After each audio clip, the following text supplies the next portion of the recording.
Hello friends, and welcome again to a Walk in the Garden Bible study. This is part 1 in our study of Genesis chapter 33. And if you were with us for our last lesson, we left off of chapter 32 looking at a very unique event that had taken place. And that was the encounter that Jacob had with this angel of God. And we saw where he wrestled with him all night long. And we talked about some of the facets of that, the purpose of the meeting, and why this angel had come to meet with him, and what was going to be gained and earned by this meeting, and the fact that Jacob just needed his faith bolstered. He needed his faith bolstered. He needed the reassurance that God was going to protect him and his family, because he had been anticipating the arrival of Esau, his brother, and he just needed to have that assurance from the Lord. And so we saw that he got that. He got the blessing. It said they wrestled all night long, and when the sun came up, he refused to let the angel go until he obtained his blessing.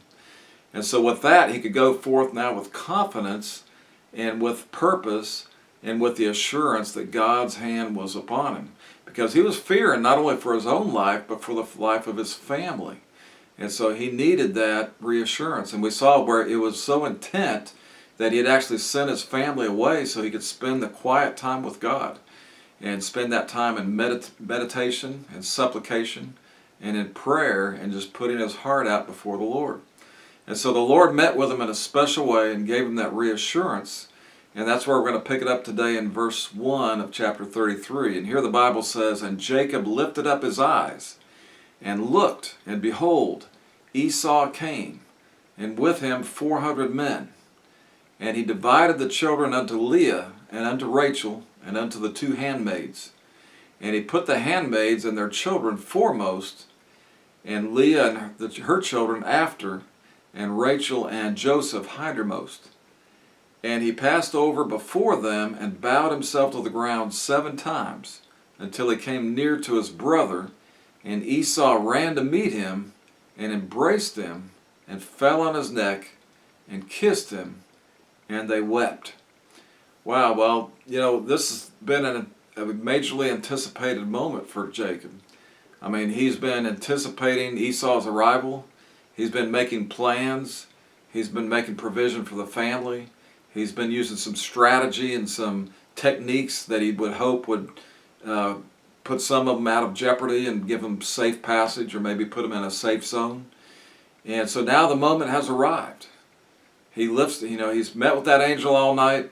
The daylight's appeared, and when he lifts up his eyes and looks afar off, he sees this entourage finally approaching, Esau and his army of 400 men. And so he knows that the time has come, and the time is now to put things into action and to put things in place. And because of his now newfound reassurance with the Lord, and the confirmation that he needed, and the just trusting in God's protection and safety that he's going to provide, then he realizes that it's okay to include his family in this meeting. And he sent these droves of animals on ahead because he was trying to soften up his brother Esau. He was trying to soften him up, and maybe by giving him these gifts, maybe provide some appeasement to him in order to maybe change his mind about doing anything that would be hurtful to him or his family. And so now he's going to, again, use a little bit of strategy to soften up his brother. And what does he do? Well, he takes his wives and he splits them up. And first thing he does, he takes the handmaids and their children, and he's going to send them on ahead. And then the next we're going to see that he's going to take Leah and her children and send them, right after. And then he's going to take Rachel and Joseph and send them after. And then finally, Jacob will be pulling up the rear. So the last thing that Esau is going to come in contact with, and he's going to see for himself, is Jacob. He's going to meet all these other entourages and all these other groups and all these other family members before he actually sees his brother himself. And so that's kind of Jacob's thinking. And if you notice the order, I think it was kind of interesting, the order that he places these women and their families, his wives and their families, is kind of in the order, the hierarchy of maybe not importance, but of their relationship to him. So it would be the handmaids and their children that would be out in the forefront, And then a little more protected would be Leah and her children, and a little more protected to be Rachel and Joseph. And then they would also be the closest to where Jacob is. And so that's what we see now. We see the parade of animals that have gone forward, and now the family members are lined up, and then Jacob, and they're all going forth to finally meet with his brother. And so we see that he regroups with his family after meeting with that angel all night long, and they begin their journey after the droves are sent on ahead.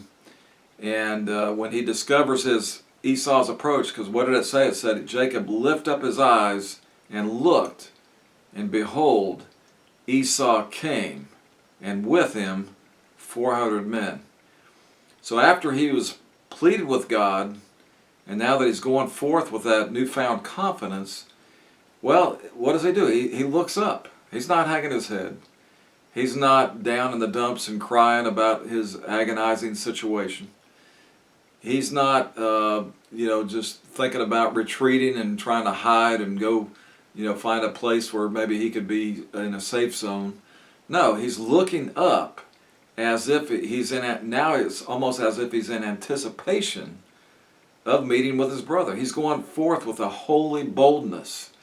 And that's what we can do if we have to confront a situation in our lives. And maybe it's an unpleasant situation. Maybe it's a meeting we really don't want to do. And maybe it's something that we kind of feel like may not turn out well. But if we've met with God all night, and He's given us that peace that passes all understanding, we have the Holy Spirit's leadership on the matter, then we can go forth with holy boldness. We don't need to be fearful. We don't need to be, shaking in our boots or trying to go about things, by sidestepping the issue. But we can go forth with holy boldness, knowing that God is in control of the situation, and that whatever His will is, it'll be done. But if it's His will, then it's the right thing to be done, and that's what we need to do. And so here we see Jacob following in the rear. And he's going to be the last one that's going to come into contact with his brother. And now the next thing we notice is Jacob's intended greeting. And so as they close in on Esau, as they're getting within sight of each other and getting closer and closer, what does he do? What is his approach to his brother?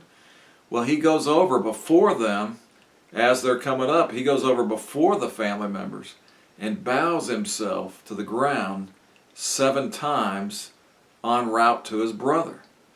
Well, now that's a sure sign of respect, but it's also a sure sign of humbleness. So we've talked before about Esau had a manner about him Jacob had a manner about him that when he would meet with people, and especially when he would meet with God, he would always come with a humble attitude and a humble spirit. And we talked about humility and the fortitude of that, and the applications of it, and just the outcomes of that can be really on a positive measure in most cases. If you approach the situation or somebody with a humble attitude rather than an arrogant attitude, or rather than a prideful attitude, much more will usually be successful, and much more will usually be accomplished by that. And so this matter of bowing has always been a method of showing humility. When we bow before the Lord, when we go to prayer before the Lord, we may not always be in a position to bow, or we may not always pray on our knees, but if we really want to humble ourselves before the Lord, we'll bow our knee. We'll bow our head. When I pray at the dinner table, or when I pray generally, just when I pray in general, if nothing else, I'm bowing my head, because it's just a sign of humility. If you look at some of these foreign countries, and when the subjects, I call them subjects, or when say it's prime ministers, or maybe it's some of the administrators, or whatever the case is, when they approach the king or the queen, well, generally what they do is when they come in, they'll bow in some form or fashion. Even in European countries, they'll bow. In some of the Asian countries, they'll literally go beyond bowing and get on the floor and get on their hands and knees to approach them. And it's not because they're afraid of being struck down or whatever, but it's primary. It could be, I guess, if they didn't do it. But primarily, it's just a show of respect, and it's a show of humility, and they're giving honor to that person. So that's what Jacob's doing here. He wants to show the respect and the honor, because we said before that he wanted everybody to call Esau his Lord, and the fact that he was his servant. So again, he's just capitalizing on that attitude, and he's building on that, and he wants Esau to know that he's no longer trying to hold himself above him or trying to come forth with a haughty attitude, but he's humbling himself and showing respect for him and for his position. And he not only bows himself one time, but to emphasize it, he bows 7 times. And so how do we see now that Esau is going to respond? Does he pull out his sword and threaten to cut his head off? Does he tell his men to seize him and take all their possessions and plunder his caravan there? Not at all. What does it say? It says he ran to meet him. And what does he do? He embraced him. And he fell on his neck. And he kissed him. And it says they wept. Not just Jacob wept, but Esau wept and Jacob wept. They wept together. It was a typical sibling meeting. I mean, they hadn't seen each other for at least 20 years. And, they were brothers. So regardless of what had happened in the past, they still had that, not, beyond camaraderie, they just had that blood connection, that relationship connection, that family connection. And it just kicked in, and when they saw each other, they realized, hey, this is my blood brother. And I'm glad to see him. And they got emotional. And that's the way it should be. If you have somebody that has been out of town and maybe they've lived abroad or whatever, and they finally come back and you see them get off that airplane for the first time, well, that's an emotional experience. And you may not necessarily fall on their neck and kiss them, or you might, depending on who it is. But it's just it's really a heartfelt, emotional experience because you're connecting back with your family, and in your heart you've missed them for that length of time, and now you've been able to rekindle that relationship once again.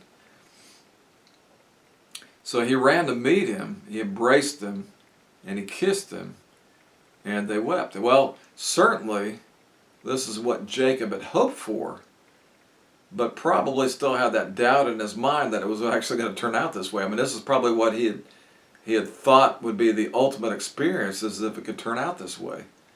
But ultimately in his mind, he probably still had some doubts and was thinking, it may not turn out that way, and he may decide to, I may be a dead man by this afternoon.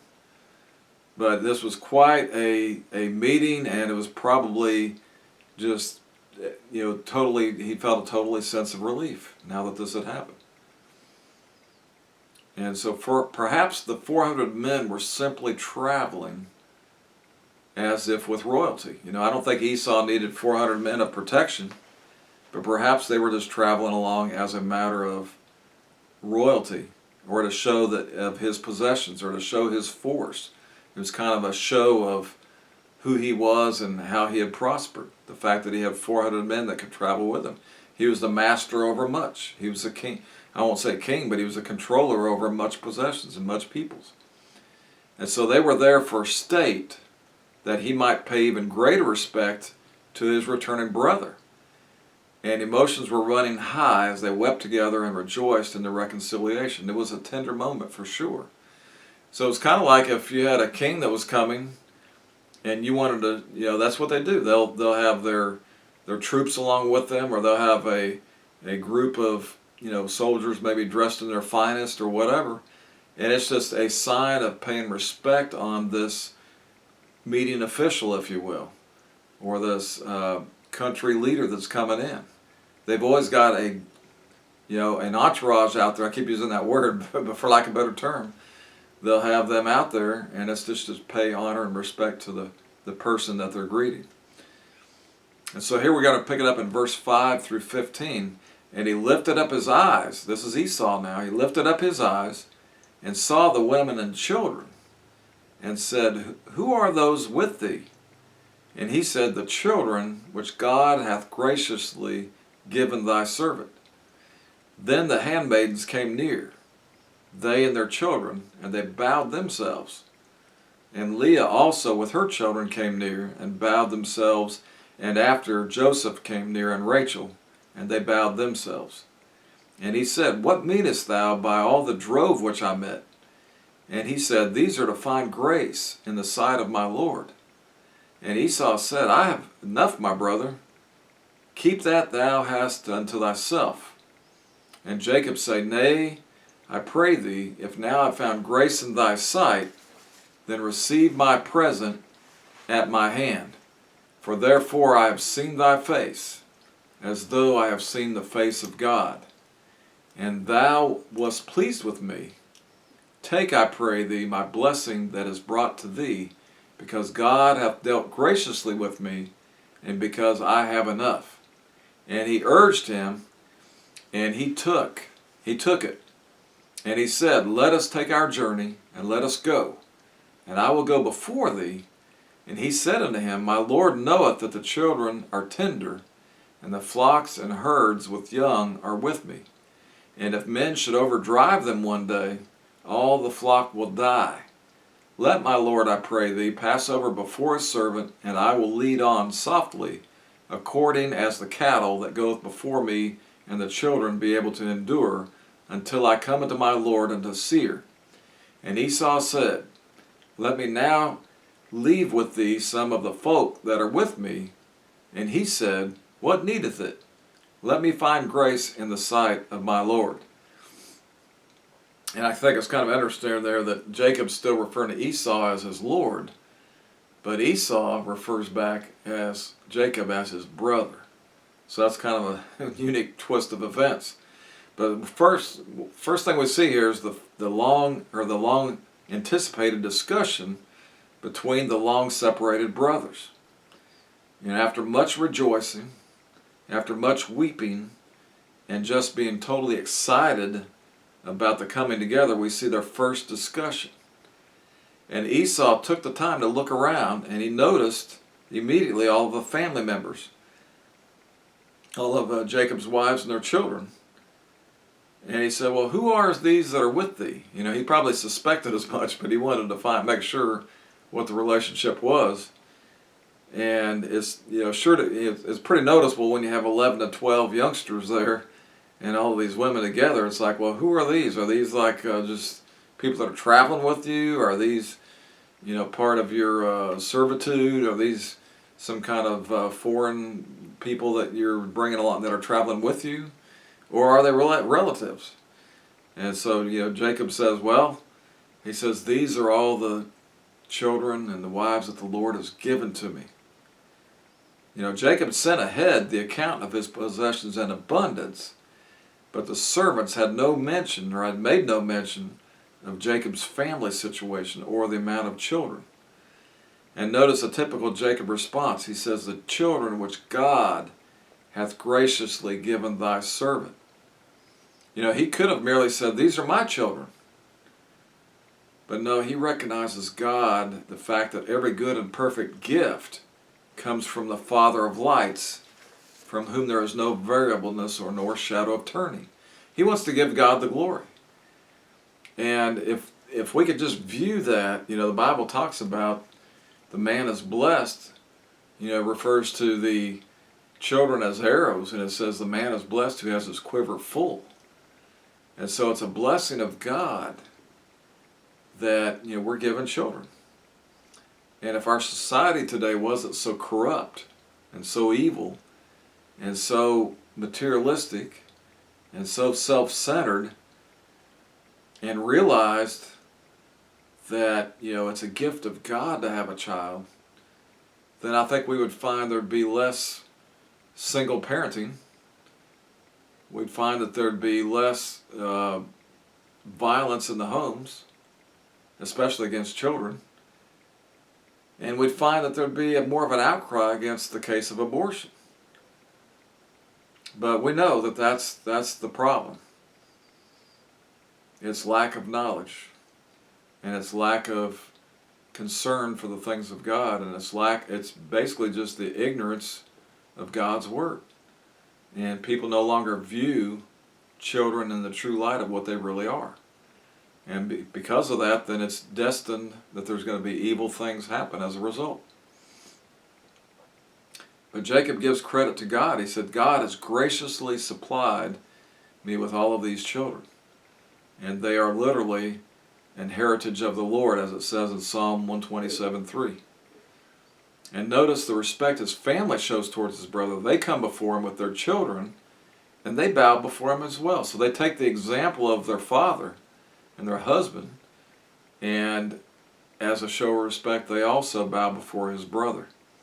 The maid service first, then Leah, and then Rachel, in that order. And so the next question for Jacob is, what meanest thou by all this drove which I met? What does it all mean? What is it all about?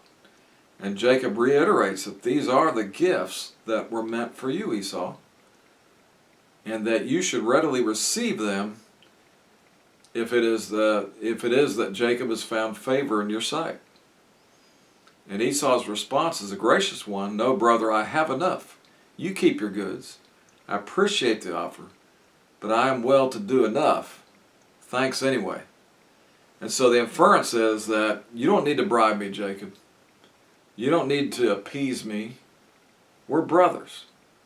And I'm not in need. I mean, it's not like I have not where, you have to help me out. I have plenty. But what do we see next? Well, we see after a little bit of urging by Jacob, that Esau graciously accepts the gift. And for most Christians, I would say that they don't accept gifts easily unless in dire need. If somebody tries to give you something, gives you a gift, or maybe gives you a reward for something, or they want to just give you a special blessing, you might say, well, it's kind of hard to receive it because you know that, well, maybe they need it more than I do, or I don't really deserve this. That's kind of the humble attitude a lot of folks have. Well, I don't deserve this, or you don't have to do that. Well, they want to do it. And so what we've got to understand is that that person is trying to be a blessing to you. And if you reject it, or you turn it down, or you act like you really don't want it, it's not really just that it's a slap in the face, but it's kind of like robbing them of their blessing, because they wanted to be a blessing to you. And they know that you may not need it. They know you may not be in dire need or may not require it, but they want you to have it. And so the best thing to do is just be really appreciative and graciously accept it. And not only are you getting blessed by receiving it, but they're getting blessed by being the giver. And so it's a win-win situation. And sometimes some folks have harder time following through on that than others. They just aren't the type of people that like to receive gifts, or they don't want to take advantage of anybody, and so they kind of take it to the extreme.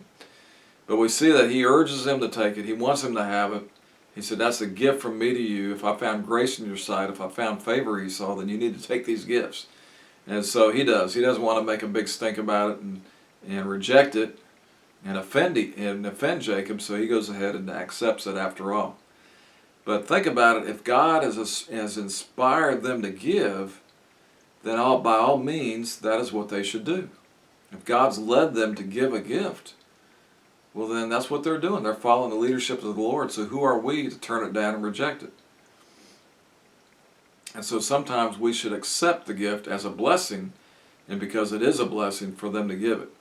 And so notice Jacob's statement here. He says, for therefore I have seen thy face as though I had seen the face of God, and thou wast pleased with me. Jacob's prayers had been answered. He had sought safety. He had sought protection. And more than that, he had sought reconciliation. And now he saw in Esau's presence and countenance and the actions that he showed towards him, he saw the face of reconciliation. He saw the face of mercy. He saw the face of forgiveness. And in that, he saw the face of God's fulfillment of promises. And so as he looked upon his brother, it was as if he was meeting and seeing with God himself, known fully in his brother's responses and actions. Well, we'll pick it up in the remaining of those verses of that passage in our next lesson. And we're going to see the rest of this conversation that he's going to have with his brother Esau, and what the outcome of that's going to be, and how they're going to be challenged to go on their way, and what they're going to do next. So we'll pick it up that next lesson. We hope to see you next time. Hope you're having a great day. Thanks.